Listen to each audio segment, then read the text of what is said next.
হেৰিষ্টো জয় হিন্দ। অসম চৰকাৰে নতুনকৈ ration card বনোৱাৰ বাবে আবেদন পত্ৰ লোৱা আৰম্ভ কৰিব এইটো মাহৰ পৰাই। আৰু এইটো মাহৰ পৰা কেতিয়ালৈকে আপোনালোকে এপ্লাই কৰিব পাৰিব, লগতে তাৰ লগত কি কি ডকুমেণ্ট জমা কৰিব লাগিব, আৰু এই এপ্লাই কৰা ফৰ্মখন আপোনালোকে ক'ত পাব, ক'ৰ পৰা ডাউনলোড কৰিব পাৰিব, এই গোটেইখিনি এই ভিডিঅ'টোত পাব। গতিকে ভিডিঅ'টো আপোনালোকে চাই থাকিব। এইখন হ'ল আমাৰ অসম কাকত, আৰু আজিৰ তাৰিখ হৈছে 16 ছেপ্টেম্বৰ। আজিৰ এই পেপাৰখনত তেওঁলোকে প্ৰকাশ কৰিছে, আৰু এই আইনখন হৈছে খাদ্য সুৰক্ষা আইনৰ অধীনত এতিয়ালৈকে তেওঁলোকে সংযোজন কৰিছে 19,92,167 গৰাকী নতুন হিতাধিকাৰী সংযোজন। তেওঁলোকে অলৰেডি ইমানজন মানুহ সংযোজন কৰিছে নতুন ৰেচন কাৰ্ডত। আবেদন দাখিলৰ সময়সীমা ইয়াত তেওঁলোকে সময়সীমা ধৰি দিছে, দেখা পাইছে আপোনালোকেও 19 ছেপ্টেম্বৰৰ পৰা 15 অক্টোবৰলৈ। এই সময়খিনিৰ ভিতৰত আপোনালোকে নতুন আবেদন পত্ৰ জমা কৰিব লাগিব, তাৰ লগত বিভিন্ন ডকুমেণ্ট জমা কৰিব লাগিব। আৰু এই আবেদন পত্ৰখন আপোনালোকে পাব ক'ত? এতিয়া আবেদন পত্ৰ সংশ্লিষ্ট জিলা মহকুমাৰ খাদ্য ৰাজহুৱা বিতৰণ আৰু গ্ৰাহক পৰিক্ৰমা বিভাগৰ কাৰ্যালয় তথা pds.assam.gov.in পৰ্টেলতো উপলব্ধ হ'ব। গতিকে ইয়াৰ পৰাও আপোনালোকে ল'ব পাৰিব, আৰু অনলাইন দোকানবিলাক যে আছে তাৰ পৰা আপোনালোকে pds.assam.gov.in এই পৰ্টেলটোৰ পৰা ডাউনলোড কৰি পেলাই তাৰ পৰা ল'ব পাৰিব।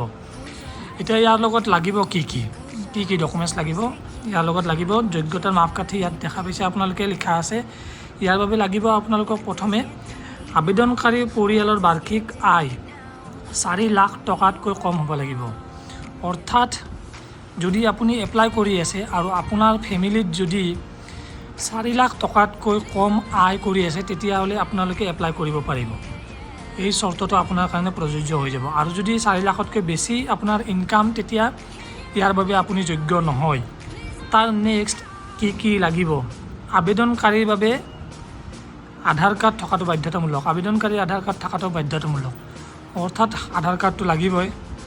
আধাৰ কাৰ্ডৰ কপি এটা এই ফৰ্মখনৰ লগত জমা কৰিব লাগিব, বা যাৰ নামত আপুনি ৰেচন কাৰ্ড বনাব তেওঁৰ এই প্ৰত্যেকজন ব্যক্তিৰ আধাৰ কাৰ্ড ফৰ্মখনৰ লগত জমা কৰিব লাগিব।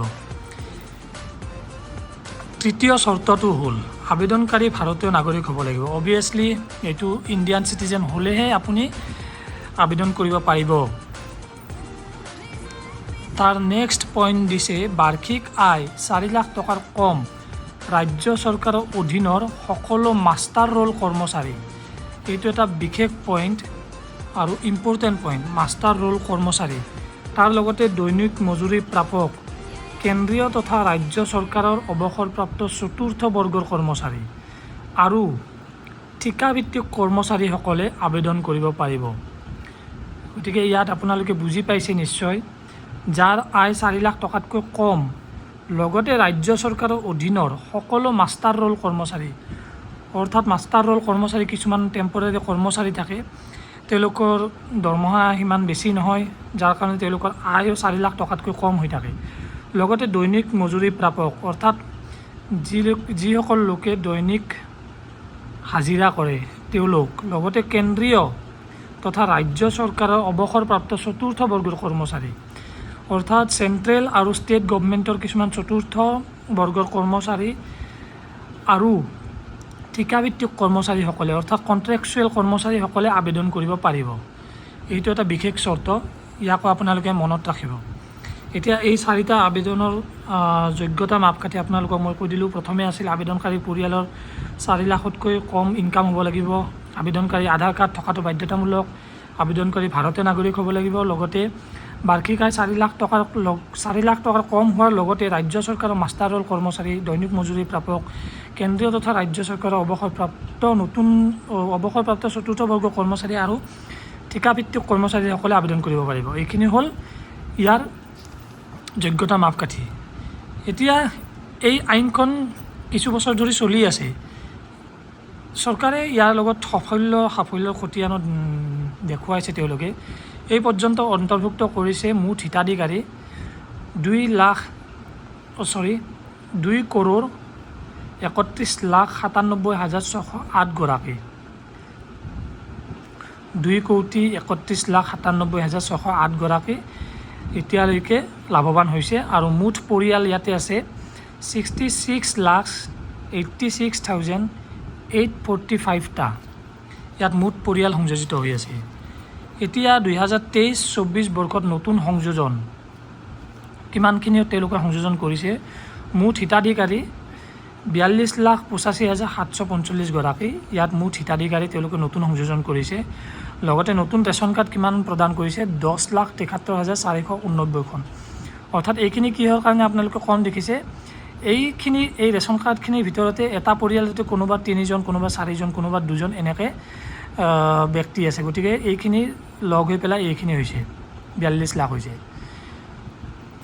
এতিয়া ইয়াত দেখা পাইছে আপোনালোকে কি লাগিব, ভোটাৰ কাৰ্ড, ভোটাৰ তালিকা, ঠিকনাৰ প্ৰমাণপত্ৰ, প্ৰয়োজনীয় নথিপত্ৰ লাগিব।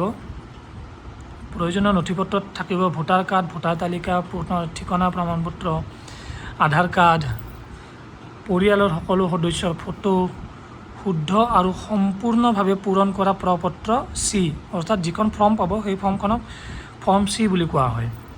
লগতে বেংক একাউণ্টৰ সবিশেষ এইখিনিও লাগিব। এতিয়া আপোনালোকে গম পালে প্ৰয়োজনীয় নথিপত্ৰ কি লাগিব। প্ৰথমতে লাগিব ভোটাৰ কাৰ্ড 1 নম্বৰ, 2 নম্বৰতে লাগিব ঠিকনাৰ প্ৰমাণপত্ৰ, অৰ্থাৎ আপুনি কোনখিনি ঠাইত আছে তাৰ কাৰণে এখন প্ৰমাণপত্ৰ লাগিব। আৰু প্ৰমাণপত্ৰত আপোনালোকে কি দিব পাৰিব, ইয়াত লাইটৰ বিল দিব পাৰিব, আধাৰ কাৰ্ড দিব পাৰিব, লগতে পোষ্টপেইড বিল দিব পাৰিব, লগতে বেংক একাউণ্টৰো ফাৰ্ষ্ট পেজ একচেপ্ট কৰে, গতিকে সেইখনো দিব পাৰিব। আৰু ভোটাৰ কাৰ্ড বা ভোটাৰ তালিকা এইখনটো লাগিবই। তাৰে পিছত আধাৰ কাৰ্ড লাগিব প্ৰত্যেকজন ব্যক্তিৰ, প্ৰত্যেকজন সদস্যৰ যাৰ কাৰণে আপোনালোকে এপ্লাই কৰিব তেওঁলোকৰ প্ৰত্যেকৰে আধাৰ কাৰ্ড লাগিব। তাৰপিছত যাৰ কাৰণে আপুনি এপ্লাই কৰিব তেওঁৰ ফটো, পৰিয়ালৰ প্ৰত্যেকজন সদস্যৰ ফটো, অৰ্থাৎ যাৰ এপ্লাই কৰিব, যাৰ নামত আপুনি ৰেচন কাৰ্ডখন ল'ব বিচাৰিব তেওঁৰ প্ৰত্যেকজনৰ সদস্যৰ ফটো লাগিব। তাৰে পিছত বেংক একাউণ্টৰ সবিশেষ, আপোনাৰ বেংক একাউণ্টৰ 1 কপি ফটো দিলে হ'ল, অৰ্থাৎ যিজন গাৰ্জেন আছে যাৰ নামত ৰেচন কাৰ্ডখন হ'ব তেওঁৰ নামত বেংক একাউণ্টটো থাকিব লাগিব আৰু সেই একাউণ্টৰ ফটোকপি লাগিব। তাৰে পিছত শুদ্ধ আৰু সম্পূৰ্ণভাৱে পূৰণ কৰা প্ৰপত্ৰ চি, অৰ্থাৎ যিখন ফৰ্ম পাব সেই ফৰ্মখনক ফৰ্ম চি বুলি কোৱা হয়। আৰু সেই ফৰ্ম চিখন আপোনালোকে সম্পূৰ্ণভাৱে শুদ্ধ কৰি জমা কৰিব লাগিব এই ডকুমেণ্টছখিনিৰ লগত জমা কৰিব লাগিব। গতিকে এইখিনি দিয়াৰ পিছত আপোনালোকে তাত এপ্লাই কৰিব পাৰিব। লগতে আৰু ইয়াত তেওঁলোকে লিখিছে প্ৰতিমাহে বিতৰণ, কিমান কেজি চাউল তেওঁলোকে দি আছে, কিমান মেট্ৰিক টন। ইয়াত লিখিছে 1,28,020.51 মেট্ৰিক টন বিনামূলীয়া চাউল তেওঁলোকে এতিয়ালৈকে বিতৰণ কৰি আছে। আৰু আজিকালি আপোনালোকে গমেই পাইছে পোষ্ট মেচিনৰ দ্বাৰা বিনামূলীয়া চাউল অনলাইন বিতৰণৰ হাৰ 97% তেওঁলোকে দেখাইছে। আৰু এই মেচিনটোৰ দ্বাৰা এতিয়া আজিকালি চাউল দিয়া হয়, এতিয়া আপোনালোকে গমেই পাইছে।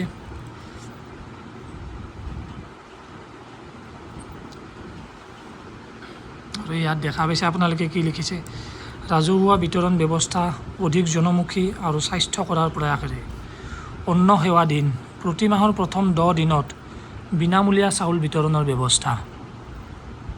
গতিকে এইখিনি তেওঁলোকে এডভাৰটাইজ কৰিছে।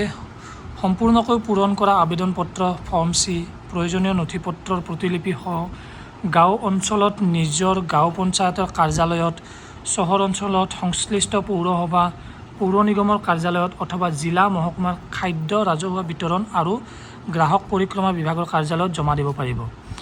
আৰু এই গোটেইখিনি নথিপত্ৰ লৈ পেলাই আপুনি ক'ত জমা দিব পাৰিব, যদি আপুনি গাঁও অঞ্চলত আছে তেতিয়া নিজৰ গাঁও পঞ্চায়তৰ কাৰ্যালয়ত জমা কৰিব পাৰিব। যদি চহৰ অঞ্চলত আছে তেতিয়া মিউনিচিপালিটি অফিচত, পৌৰসভাত বা পৌৰ নিগমৰ কাৰ্যালয়ত অথবা জিলা মহকুমাৰ খাদ্য ৰাজহুৱা বিতৰণ আৰু গ্ৰাহক পৰিক্ৰমা বিভাগৰ কাৰ্যালয়তো জমা দিব পাৰিব। গতিকে এইখিনি আপোনালোকৰ কাৰণে এটা ইম্পৰ্টেণ্ট নিউজ আছিলে। আপোনালোকে সোনকালে এপ্লাই কৰক ৰেচন কাৰ্ডৰ কাৰণে আৰু সোনকালে ইয়াৰ দ্বাৰা আপোনালোকে লাভৱান হওক, তাৰ কাৰণে মই এই ভিডিঅ'টো বনাইছোঁ যাতে এই খবৰটো আপোনালোকে সকলোৱে পায়। আৰু ভিডিঅ'টো শ্বেয়াৰ কৰক আপোনালোকে, হয়তো নিশ্চয় কাৰোবাৰ নহওক কাৰোবাৰ ভাল হ'ব। আৰু এই তাৰিখটো আপোনালোকে মনত ৰাখিব, 19 ছেপ্টেম্বৰৰ পৰা 15 অক্টোবৰৰ ভিতৰত আপোনালোকে প্ৰমাণপত্ৰ জমা কৰিব লাগিব সম্পূৰ্ণ নথিপত্ৰৰ সৈতে। এতিয়া আপোনালোকে গম পালে কিমান তাৰিখৰ পৰা কিমান তাৰিখলৈকে আপোনালোকে প্ৰমাণপত্ৰ জমা কৰিব পাৰিব, লগতে ক'ত পাব ফৰ্মখন আৰু ফৰ্মখনৰ লগত কি কি ডকুমেণ্টছ আপোনালোকে জমা কৰিব লাগিব, এই গোটেইখিনি আপোনালোকে গম পালে। আৰু ইয়াৰ কাৰণে আপোনালোকে সোনকালে কৰক, আৰু যদি আপোনালোকৰ কিবা প্ৰমাণপত্ৰ নাই তেতিয়াহ'লে সোনকালে তাক ৰেডি কৰক। আৰু ক'ত জমা কৰিব পাৰিব আপোনালোকক অলৰেডি মই ভিডিঅ'টোত কৈ দিছোঁ। আৰু ভিডিঅ'টো আপোনালোকে শ্বেয়াৰ কৰক, লাইক কৰক, কমেণ্ট কৰক, আৰু মোৰ চেনেলটো ছাবস্ক্ৰাইব কৰি ৰাখক যাতে আপোনালোকে এনেকুৱা ধৰণৰ ইনফৰ্মেটিভ ভিডিঅ' পাই থাকে। তাৰ কাৰণে ভিডিঅ'টো শ্বেয়াৰ কৰি দিয়ক যাতে কোনোবা নহয় কোনোবা ভাল হয়। থেংক ইউ, জয় হিন্দ।